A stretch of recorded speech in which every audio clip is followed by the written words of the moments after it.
to bolo všetko zarastené. Plocha, čo je vzadu, tam už bolo z toho smetisko, tam to už sa začalo to zavážať, už tam bolo len proste bahno a kopa komárov. My to tu vyčistili, prebagrovali s hrablami, všetko, čo bolo listy vo vode. Výrub topolov tu bol, niekto námietal, ale vlastne tie topoly boli strašne vysoké a už pri tých výchricách sa začali lámať, začali byť nebezpečné, padal z nich strašný bordel. Tá vata, čo padá, nedalo sa tu vôbec dýchať. Nahradili ste to inými stromami? Ovocné stromčeky, čo nám prispela obec, potom dávali sa ihličnany, dali sa nejaké lekná do vody, aby sa tá voda trochu prečistila, aby sa tu trošku oživilo. Dávalo sa kopec rýb. Aké druhy rýb tu máte? Hlavne kapor, amúr, jesetery, sú tam nejaké 3 druhy, myslím. Tolstolobík, šťuka, zubač. Ale vy ste ten rybník aj pre tie ryby trošičku upravovali tak, aby sa tu rybárskou terminológiou povedané neresili. Z toho malého rybníka, čo už bol zarastený, sa vyčistil. To boli ťažké mechanizmy, tam boli bagre, proste do také šikminky, aby to bolo neresisko pre ryby, aby tá voda bola teplejšia, aby mali kde kačky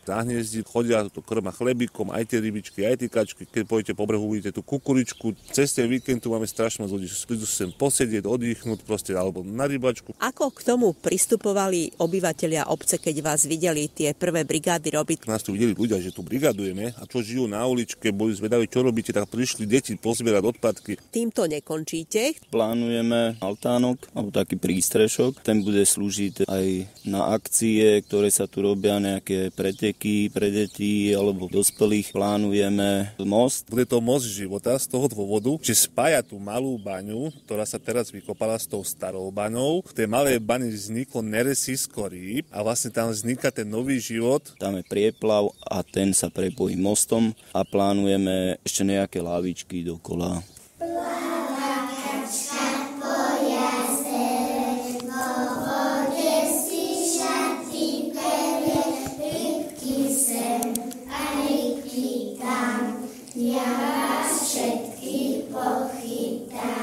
Som Michaela Vančová, učiteľka materskej školy v Červeníku. Rybník máte pomerne neďaleko. Chodívate tam často? Veľmi často a v každom ročnom období. Deti to tak majú radi, tam ozaj môžeme ako keby takým zážitkovým učením, či už sú to zvieratka, živočichy v jazere, príroda, stromy, kvety. Čo vás podnietilo, že ste sa rozhodli práve aj týchto najmenších obyvateľov Červeníka zapojiť do pomoci rybárskému občianskemu združeniu práve pri takej tej revitalizácii? Aby si to ozaj oni tak zakodovali nejako do srdiečka, že musíme tú prírodu ochraňovať. Preto sme vlastne vytvorili kocku, zimovisko pre kačičky. Tým, že je z polystyrénu, tak cez zimu ako keby kačička vytvára to teplúčko a zase cez leto, keď je horúčava, tak im sa robí príjemný chládok. Ono to aj finančne bolo najpriateľnejšie pre nás. Aj sa to tak ľahučko robilo, aj sa to ľahučko malovalo deťom. Ja som Elinka. Ja som Adamko. Tá kocka vlastne už bola spravená, len ja som obťahovala s tušom. Kačičky. Chodívame upratovať s ocinom na rybačky.